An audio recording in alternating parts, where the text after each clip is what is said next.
Hi, I'm Jenny Miller of Let's Get Sewing. Are you ready to take the fear and frustration out of your sewing experience and finally get sewing?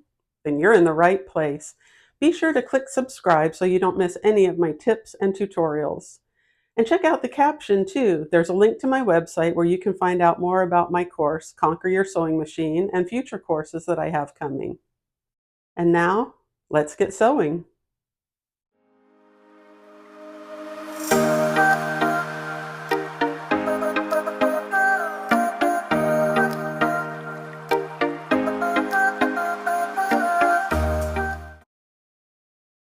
Today, I want to answer a question that I get asked a lot, and that is, do I need to get a serger for my sewing? And I have an answer for that, but it may not be the answer you're thinking, and it may not be as straightforward as it seems. But here we go. My response always is, you do not need to have a serger to be a good sewist. You can do everything that you need to do on your sewing machine without a serger. But once you have a serger and you know how to use it and all of the things that it is capable of doing, you will never go back to just a sewing machine again. So what do I mean by that? Well, a serger is a very specific tool. It does a very specific thing, and that is to finish the edges of your fabric as you are sewing or cutting the fabric. It has a blade that will trim off the extra fabric from your seam allowance if you need to, or you can go right along the edge of the fabric. And that's all that it does, basically. Now, I'm going to make another video about some decorative things and fun things that you can do with a serger beyond just making a t-shirt, but that's for next time. Today, we're talking about whether we need the serger or not. So when it comes to just your everyday sewing or even your fancier or more important sewing projects, a serger will finish the edges of the fabric to make everything look very professional, very clean, and it will prevent fraying. So let me give you two examples of this. One is the t-shirt that I am wearing today. And I have here another t-shirt that I made out of the exact same pattern as this one. These two t-shirts were made almost entirely on the serger. The only thing that I did not do on the serger are the hems of the sleeves and the hems at the bottom of the shirt. Other than that, from start to finish, I did not use a sewing machine until I got to the hems.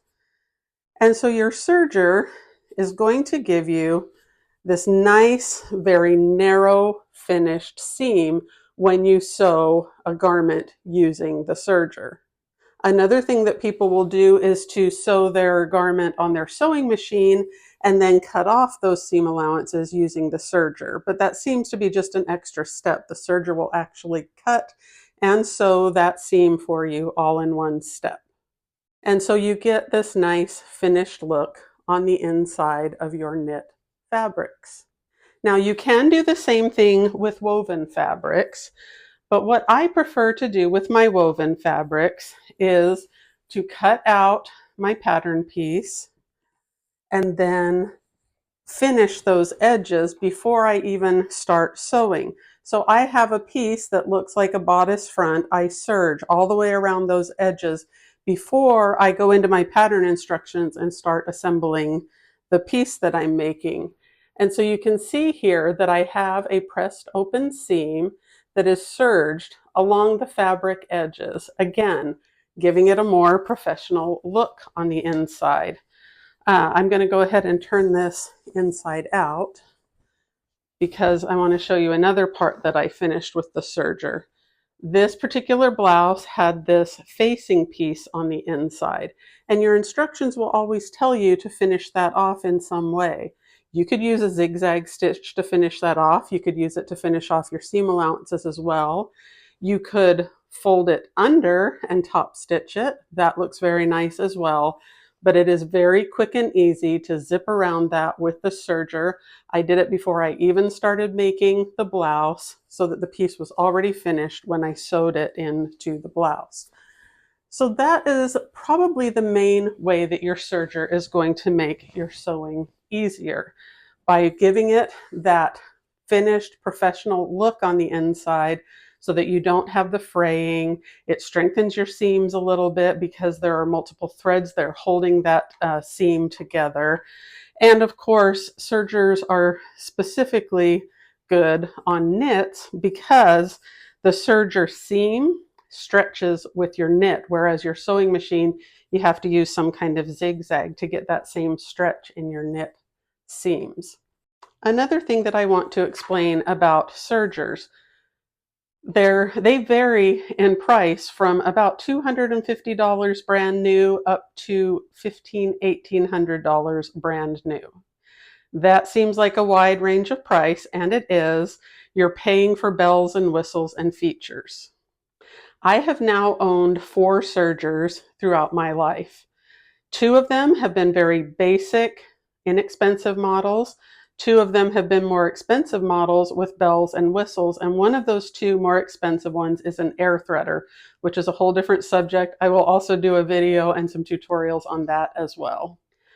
What I will tell you is there is nothing that my more expensive sergers did that my less expensive sergers could not do, except for threading themselves. But every technique, every finish, every fun designer or decorative thing that I did on my serger, I could do on a less expensive serger just as well as I could on a more expensive serger. So my advice in that regard is, again, really think of how much you're going to use this and what you need it for. If you're not sure that you are going to use it extensively, you probably don't want the $1,800 machine yet. Go ahead and just get an inexpensive machine. One of my more expensive machines at the time was in the shop, and I wasn't going to get it back for a month, and I needed a serger to complete the project that I was doing. So I just ran to Walmart here in the United States and bought this one for, I believe, $250. And it has done everything that I needed to. I really didn't even miss my more expensive one at the time because this was doing everything I needed. So if you are thinking about getting a serger to take your sewing to the next level, consider, how often am I going to use it? How important is it to me that my seams and everything look professional and neat on the inside? Will I be sewing with a lot of knits? What is my end goal for my sewing? You may want to consider getting a serger if you will be doing a lot of sewing. And I will be posting some more videos about a serger. Be sure to subscribe again so that you don't miss any of them. And just explaining some more of the things that a serger can do for you. So this is a very short video today, but I just wanted to show you a couple of the ways that I use a serger, but you do not have to have a serger. I could have made this t-shirt on a sewing machine. I did make this entirely on my sewing machine, also only used the serger to finish off the blouse. So those are just some things that you can consider when deciding if you want to get a serger for your sewing or to take your sewing to the next level. Yes, it will take your sewing to the next level, but no, you don't necessarily have to have one. So I hope this has been helpful. If you have any other questions about sergers, feel free to put them in the comments and I'd be happy to answer them for you. Thank you for joining me today. My goal is to take the frustration out of your sewing experience, and so I hope my tips are helpful. Feel free to comment with any questions or ideas you may have. I will try to get back to you as soon as I can. Now, let's get sewing.